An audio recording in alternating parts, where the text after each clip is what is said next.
How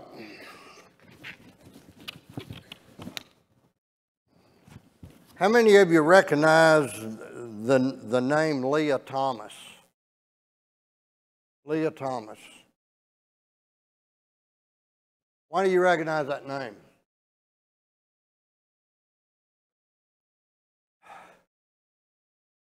What is she? Who was Leah before Leah? Name was Will. Will was an athlete at the University of Pennsylvania. He competed in men's swimming for several years. Started the process of transgendering. And in 2022, went to a swim meet in the national final swim meet and won the NCAA title. Matter of fact, known as the first transgender to ever win a national championship in any sport. So, and there's a lot of controversy about that now, and a lot of people praise that bravery, and a lot of people speak out against it. How many of you recognize the name Riley Gaines? Who was Riley? Huh? She was the one that competed against him and came in second in the NCAA final swimming competition. And she then went on tour, and one of the things she's well known for, she went to San Francisco State University and spoke at the transgender movement. And she did not speak against transgenders, but she spoke against men competing in women's athletics, and it was unfair. Do you know what happened to her? She was assaulted on San Francisco State campus and had to be escorted to a private room and locked in a room for a couple of hours to keep people from harming her, because she spoke out against men transgendering into women's athletics.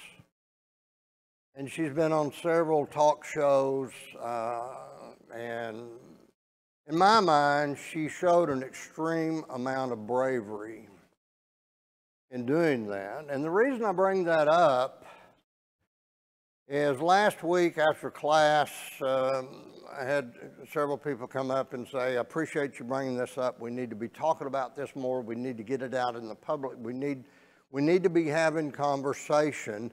And what brought all this about was in 1960, we talked about in 1962 how prayer had been banned from public school. And a footnote to that, prayer is not banned by students. Prayer is banned by any official at a school organization or in a school classroom leading a public prayer.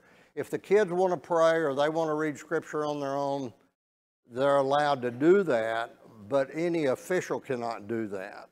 And so that's how we got here. And then we looked at some Supreme Court case rulings, but this Riley Gaines she's picking up some momentum in the area of men competing in women's sports, claiming that they're women. And there's a whole article on that if you want to read it. Matter of fact, there's a lot of articles on that if you want to read them. How many of you ever heard of a Dr. Johnson Varkey?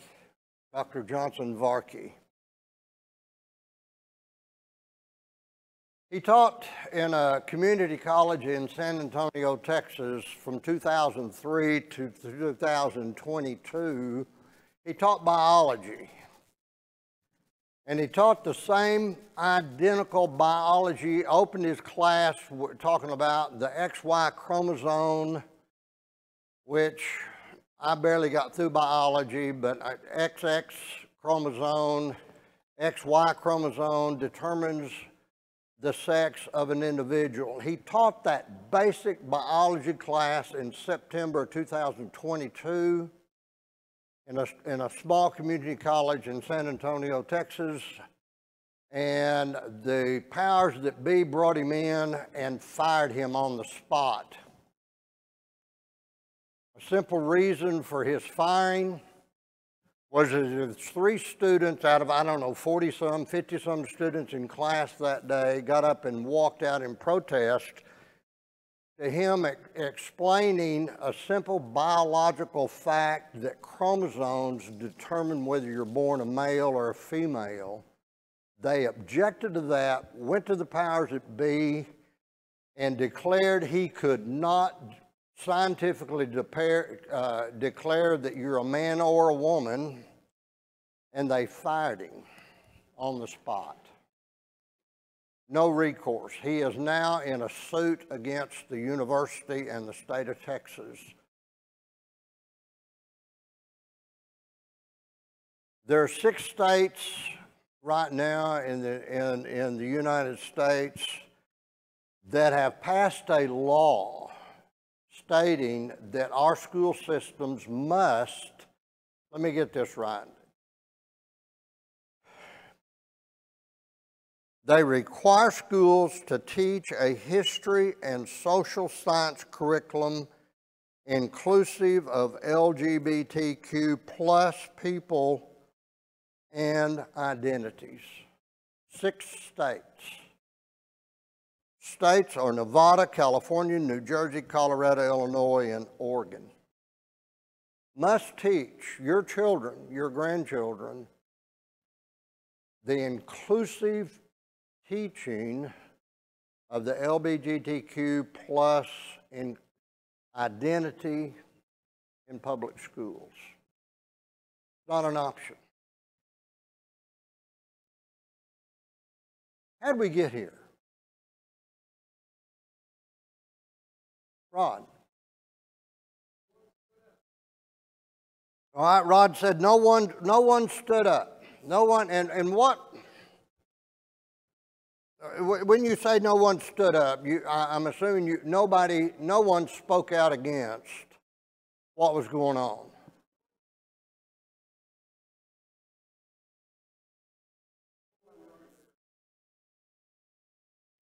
Okay, no one wrote their congressman, no one spoke up, and Ryan Walters, who is the Secretary of Education or whatever they call him in Oklahoma, what is his title? Secretary of Education? He is taking a lot of heat right now because he has made a statement that this transgender identity thing should not be taught in public schools. Critical race theory, all the transgender teaching, he has taken a huge stand against that. He's taken a lot of heat. There was some stuff on the news last week about some people being mistreated because they were trying to get in the meeting. If you want to know exactly what happened in that case, Kathy Montgomery was there. I happened to see her on TV. And I asked her about her being there. If you want to know exactly what happened and the full story behind all of that, talk to Kathy Montgomery. She was an eyewitness to what happened. I'm not going to go into it right now. But it is not according to her, it's not the way the news media made it sound like it happened. Totally different story. Christianity is under siege all across the United States and the world. We're just not being publicly persecuted or put to the test right now that you deny Jesus or give up your life. And if you claim to be a Christian, we're going to execute you. We're not there.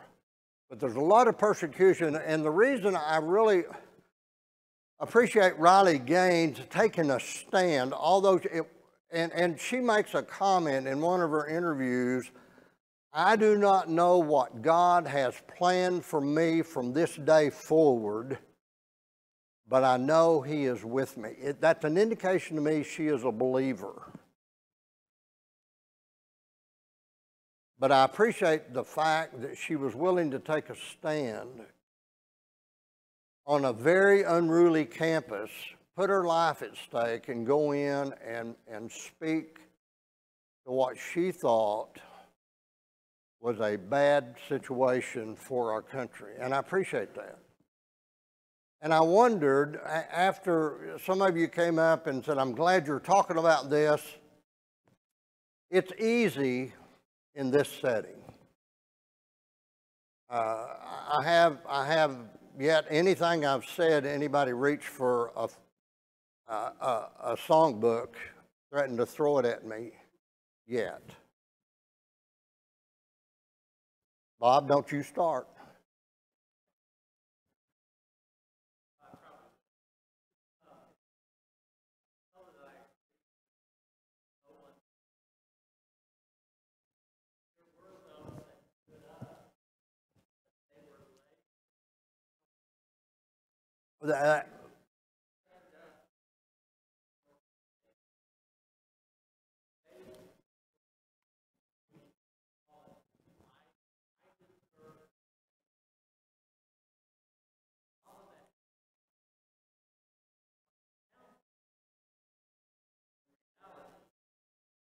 Well, and I understand, and right, and Bob said he doesn't agree with it. No one stood up. Some people stood up and then they were labeled as troublemakers.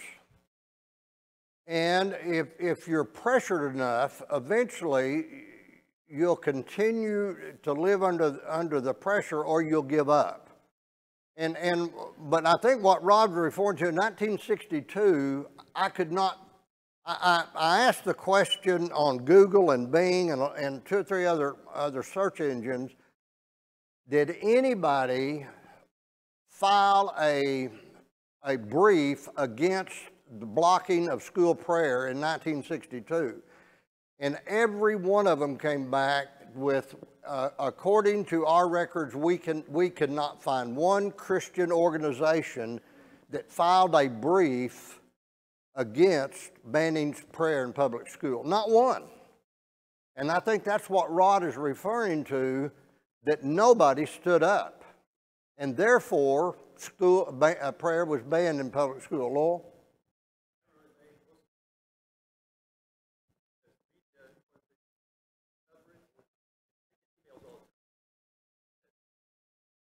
Right.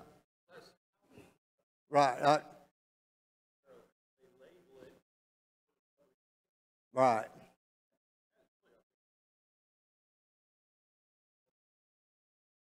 And Lowell makes the comment that the media is a lot of the problem. You only have so big a platform on your own.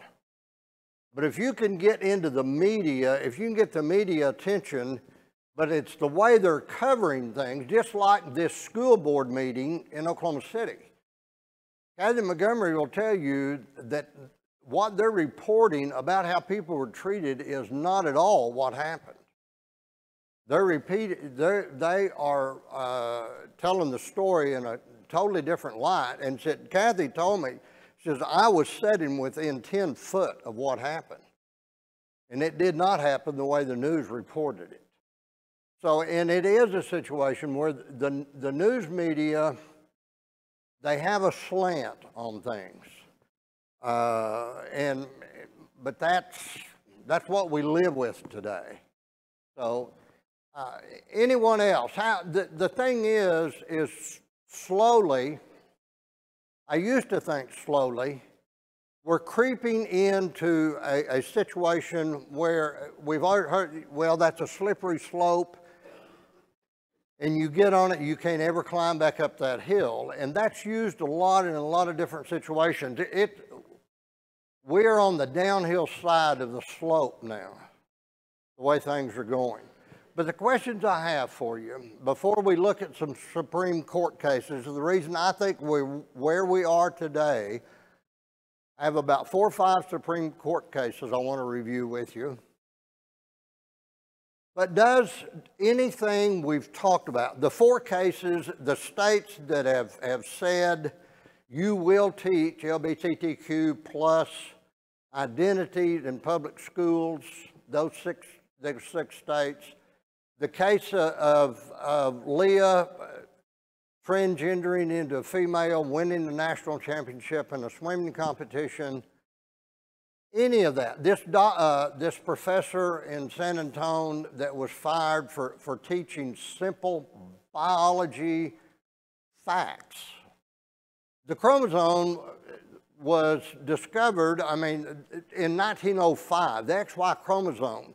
And from there, they've developed and developed and developed. It's scientific fact, but he was fired for teaching that you are born either a male or a female, and they fired him because of it. Chris?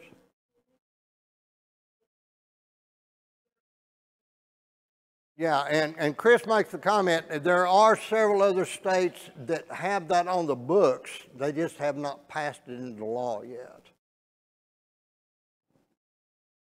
Does it affect your salvation? Everything that's happened, does it affect where you're going to spend eternity?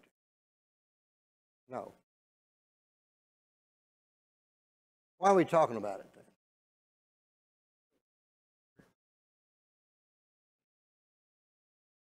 I used to, and Norm said that it affects our children and our grandchildren.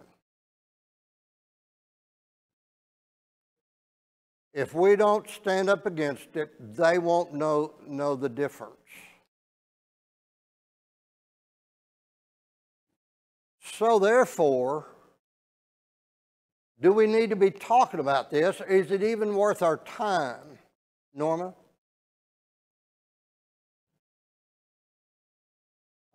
They're teaching against God's word, therefore it will eventually affect our children and grandchildren. Rod?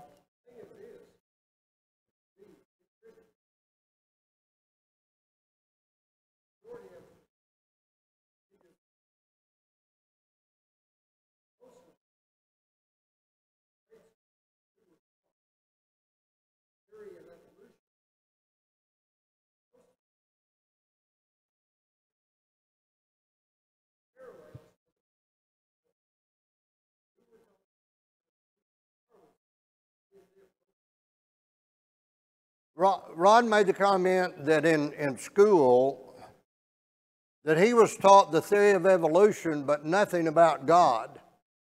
I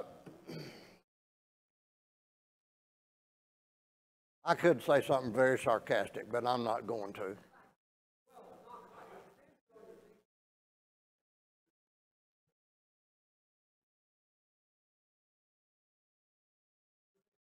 Okay, Rod said you might have a teacher representing both sides. Chris last week talked about she grew up in a school in Dallas. In her junior and senior year, one of her electives, she could take an Old Testament class or a New Testament class for credit. And she took both, but it was, and this was not, we're all friends here. What year was that, Chris? 68 and 69, and Rod's a lot older than that.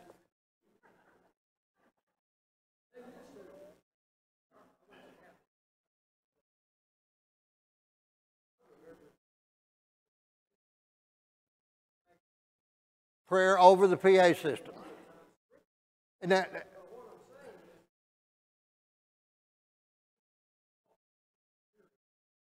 right. And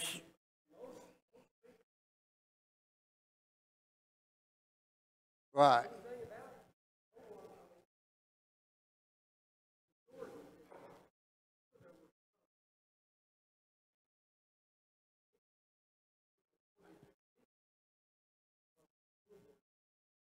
And that was Capitol Hill.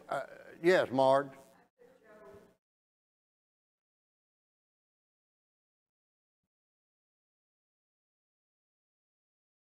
In 67, and that, well, I took a Bible class at Southwestern in 1968 or 69. So this deal about public reading the Bible and public institutions in 1962, I grew up in a little community out in western Oklahoma, and they're just now getting mail delivery by truck. We delivered it by mule for years and years.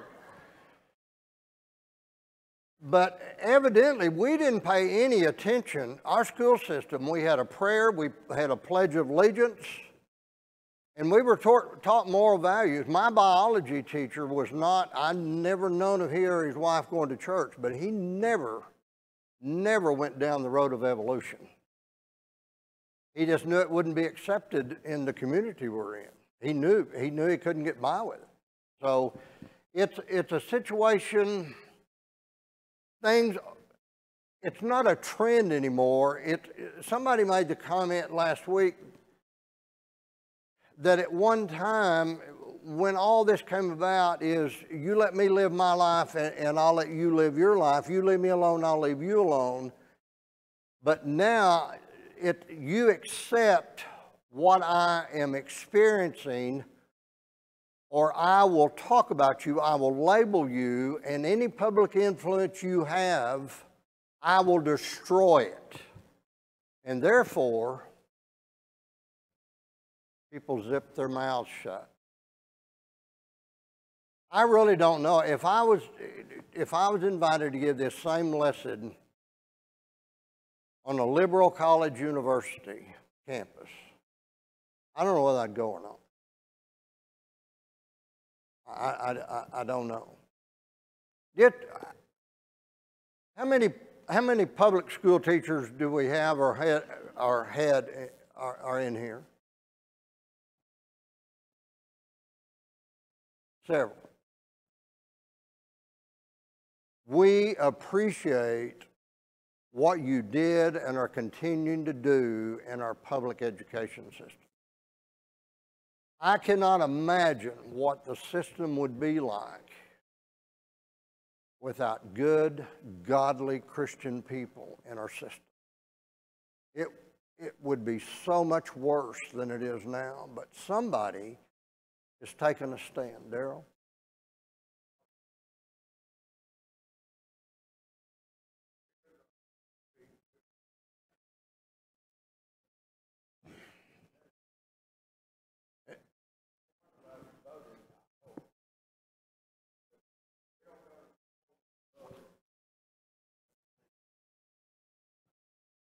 And Darrell made the comment that it's a freedom of speech issue, the First Amendment.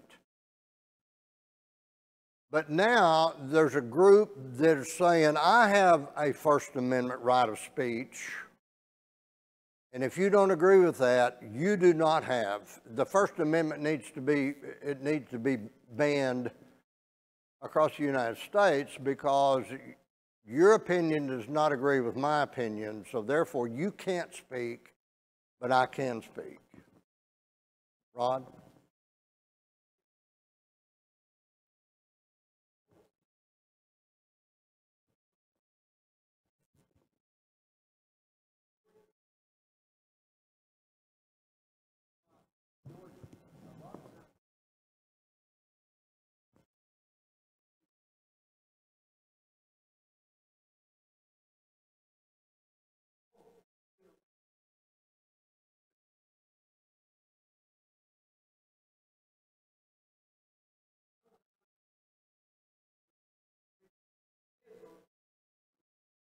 You're talking about general elections, community elections, that type of thing. Rod said very few people show up to vote, and that, yeah. Well, when you go vote, you can tell that. Yes, Jim.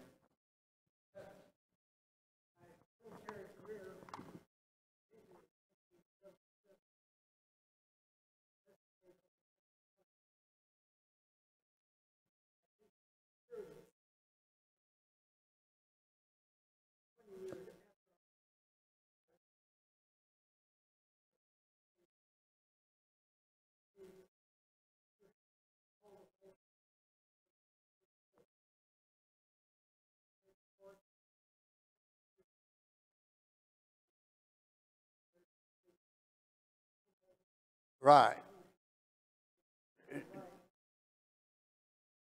Jim made the comment when he retired from the military in 1977, he was an investigator, and they investigated homosexual cases as a crime. But now I have a case I'm going to cite from the Supreme Court along that line. And it's totally different now. It's no longer looked at as a crime.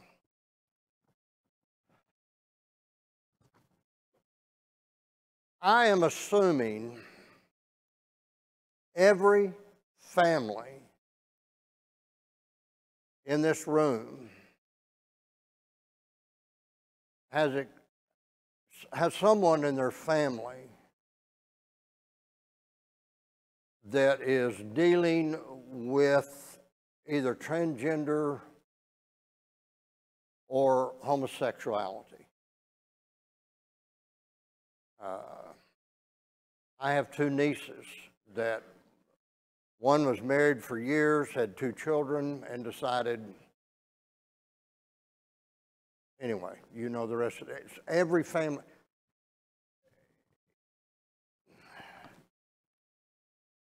I hope I don't, by the time this next 13 minutes is over, I hope I don't have to apologize for what I said. Now, I may wind up apologizing for the way I said it. But what I'm speaking, what we're talking about is biblical truth.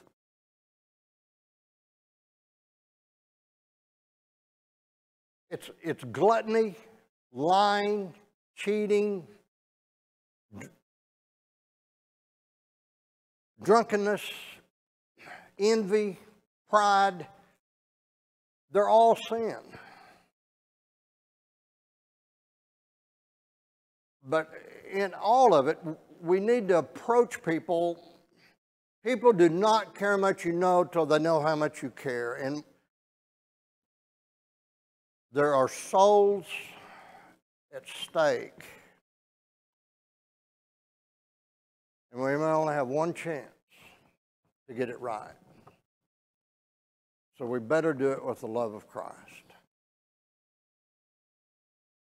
Roe v. Wade, 1973. The case stemmed from a Texas law that said abortion was illegal unless by doctor's orders.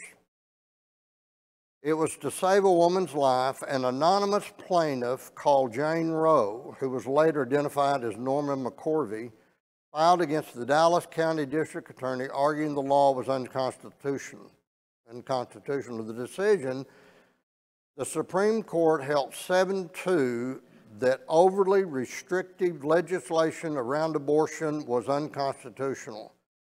Based on a right to privacy in the 14th Amendment, the state was not allowed to regulate a woman's decision. The case overruled any laws that made abortion illegal before a fetus was viable, giving women more power when it comes to their bodies and having children, and it made access to abortion a constitutional right. There's another case that cited the 14th Amendment. I'm going to read a portion of the 14th Amendment just so we have a little bit idea of what they were. The 14th Amendment, Section 1, all persons born or naturalized in the United States and subject to the jurisdiction thereof are citizens of the United States and the state wherein they reside. No state shall make or enforce any law which shall abridge the privileges or immunities of citizens of the United States, nor shall any state deprive any person of life, liberty, or property without due process of law, nor deny to any person within its jurisdiction the equal protection of the laws. Now here's the case that Jim was talking about, Lawrence versus Texas. The case, police entered a private residence on a false report about a weapons disturbance and found Lawrence and Garner engaging in a consensual sexual act. They were arrested and convicted under Texas law, which forbid two people of the same sex to have sex. The issue for the case was whether the 14th Amendment protected them. The decision, the Supreme Court held 6-3 that the Texas law violated their right to liberty under the Due Process Clause, which allowed them to engage in their conduct without government intervention. And this was seen as a victory for the LGBT rights, removing what one law professor called the reflexive assumption of gay people's inferiority and overturning 14 state laws across the U.S. That was in 2003. 2015, Obergefell versus Hodges. James Obergefell and John Arthur, a couple from Ohio, got married in Maryland. In Ohio, same-sex marriage was not allowed on death certificates. Arthur was chronically ill and wanted to have Obergefell on his death certificate, along with 3 couples from Kentucky, Michigan, and Tennessee. They sued their states, claiming they were in breach of the Equal Protection Clause of the 14th Amendment, which says no state shall deny to any citizen within its jurisdiction the equal protection of the laws. The decision, the Supreme Court held 5-4 that the 14th Amendment guarantees the right to marry, including same-sex marriage. Every state in the U.S. now legally recognizes same-sex marriage. Before this case, 13 states still had a ban on gay marriage.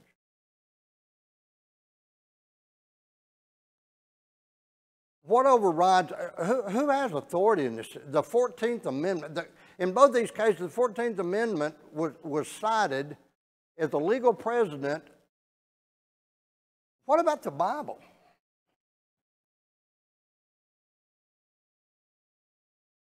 Tim?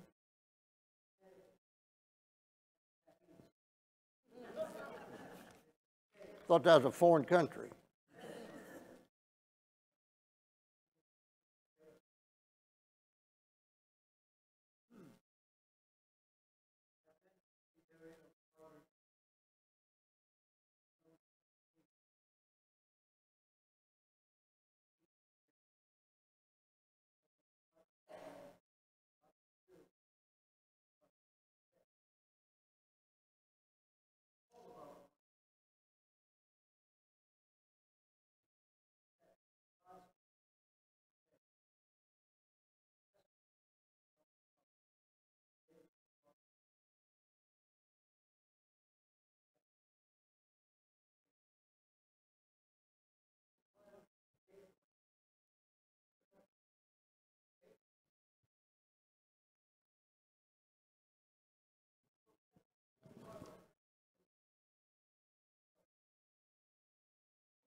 Ken admitted he's from a state back east and talked about Harvard and Yale, but what did you say was the main cause of this?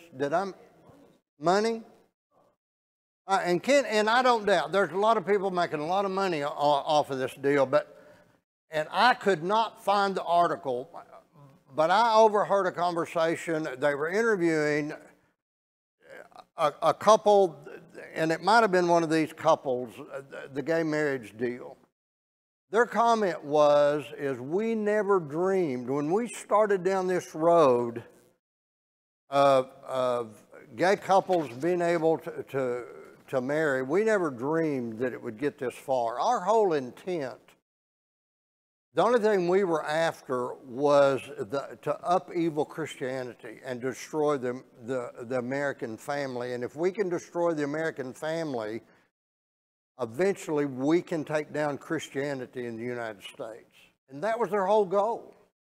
They never dreamed they would be able to stand before a judge or a minister and be married. They never dreamed that would happen. Their whole goal was to destroy Christianity. and they're well on the road to doing it. Go ahead, Ken.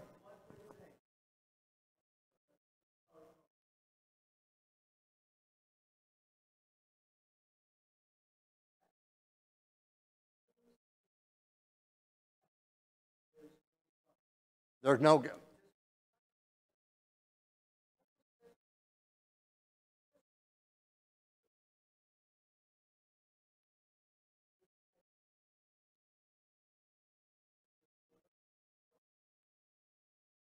and, and that, I was reading a book this week about a conversation a man, anyway, and that is, it's easy to say, there is no God. And let me finish that. Dobbs versus Jackson. In March 2018, the Jackson Women's Health Organization, Mississippi only abortion clinic since 2006, sued the state for enacting a law that banned abortion after 15 weeks of pregnancy. The lawsuit argued that the rule was unconstitutional due to the precedent set by the Supreme Court, including Roe versus Wade, and Planned Parenthood versus Casey Dobbs refers to Dr. Thomas Dobbs, the State Department of Health officer, but he had little to do with the overall case. To the decision, the Supreme Court held 6-3 to uphold the Mississippi law. However, on top of the ruling, 5 of the justices in the majority opinion also ruled to overturn Roe v. Wade, landmark case, and made abortion legal in the United States for nearly 5 decades. Chief Justice John Roberts was the only member of the court's conservative majority who believed the court should not have overruled Roe v. Wade. One other quick one. Texas versus Johnson.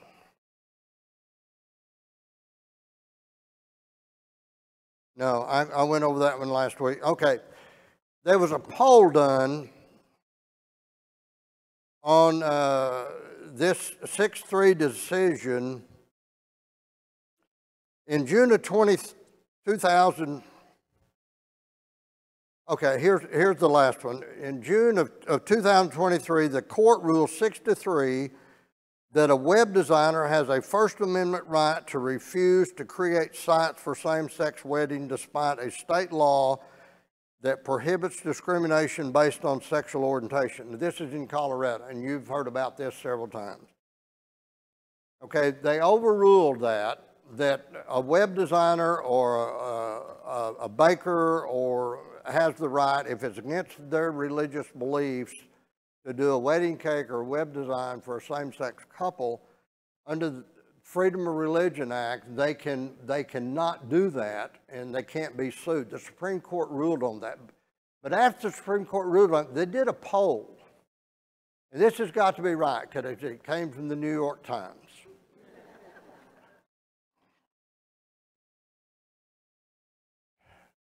The poll under Colorado law prohibits businesses, including creative and artistic businesses, from discriminating against gay customers.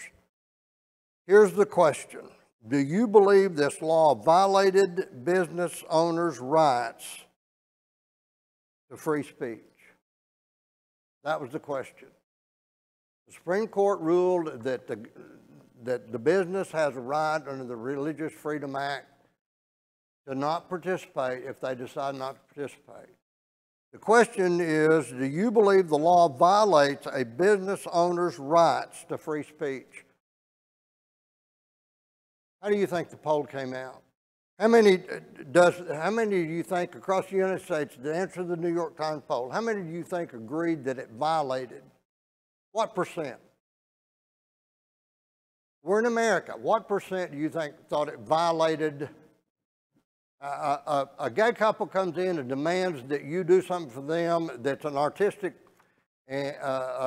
orientation, and they say that's against my religion, I cannot do that, and they sue you. How many do you think, what percentage of the United States citizens believed it was, that it was a business owner's right to not do business with a gay couple if it went against their religious beliefs? What percent? 30? 45?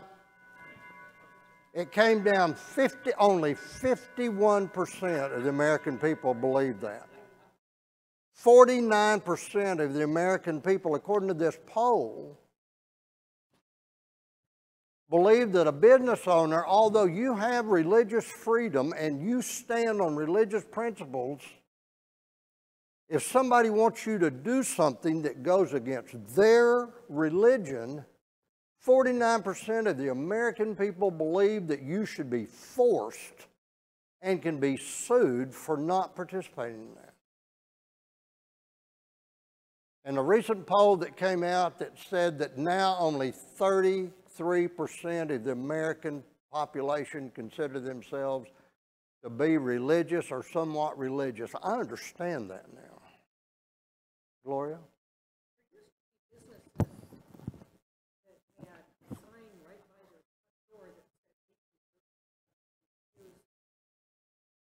Right.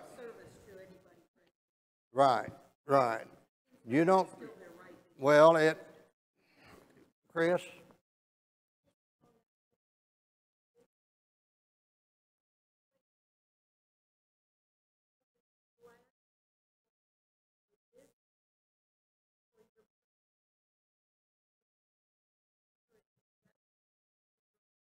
Right.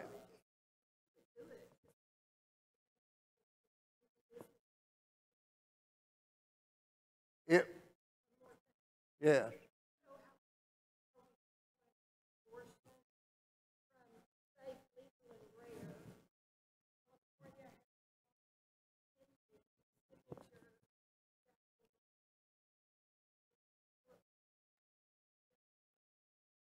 And Chris, I don't know whether you've seen this or not, but California is proposing a law now that abortion in any time, but now they're proposing a law that up to 28 days after a child is born, you have the right to terminate that child's life. That is being considered in the legislature in the state of...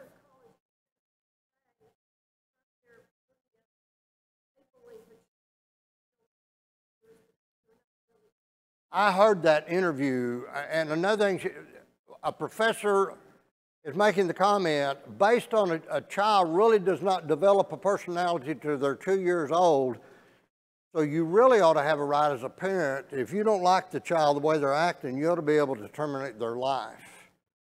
This is a serious, serious thing we're dealing with. Lowell, I have one scripture I want to read, so don't get anybody get up and leave.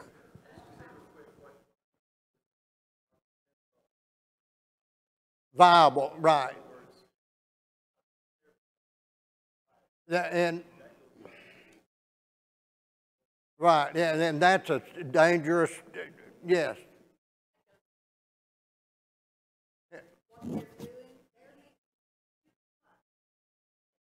Right, right, and Brenda's making the comment that the human trafficking deal is playing a large part into this thing too. Rod, did you have your hand up?